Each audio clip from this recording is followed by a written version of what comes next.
Hey guys, I still don't have internet, so I'm trying to use my data to take this video. And I thought we could at least go through some of the IEP Friday workshop.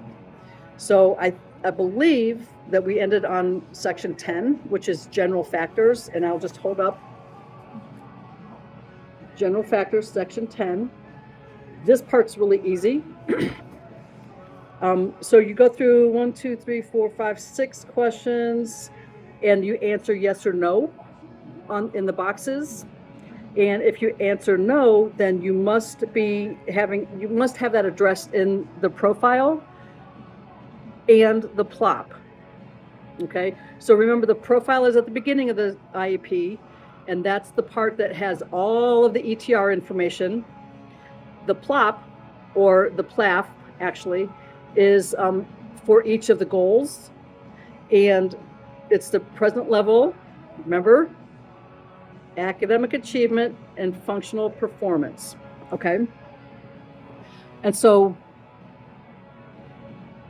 the PLAF is more specific to that specific particular goal.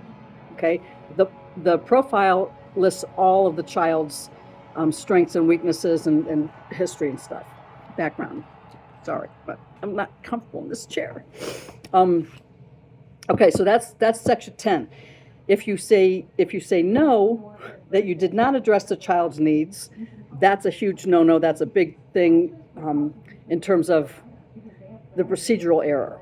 Okay, part of the procedures. Remember, we have the procedural errors and we have the substantive errors. That word I can never say. Excuse me. And if you say no, that you did not address the needs of the child or the strengths of the child, then you have to go back and do that. Okay, that should never be a no. Never, never, never, never, never, ever be a no. Okay. So again, in that section 10, if you answer no to one of those questions, then you have to address it in the profile and the PLAF. Okay, deal? You can always rewind this and listen to the part if it doesn't make sense to you. And you can also always text me or email me or put a question in the discussion board on Blackboard and ask about it. Okay, so the next section is section 11, least restrictive environment. And so, of course, that's part of the procedural stuff, is that we have to address the least restrictive environment, the LRE, right?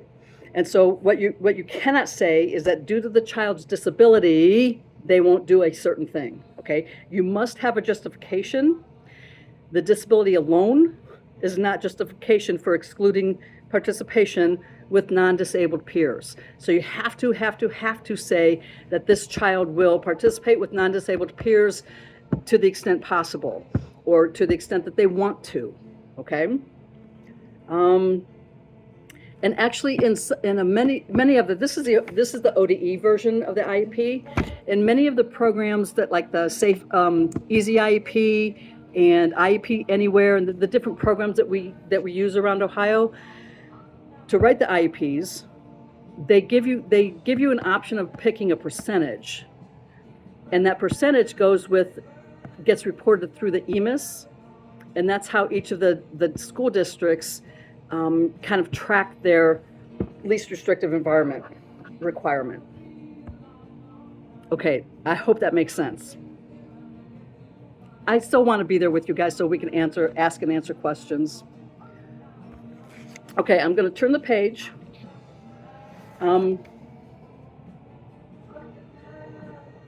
Yeah, I mean, this is still section 11 at the top of the next page. That's still section 11.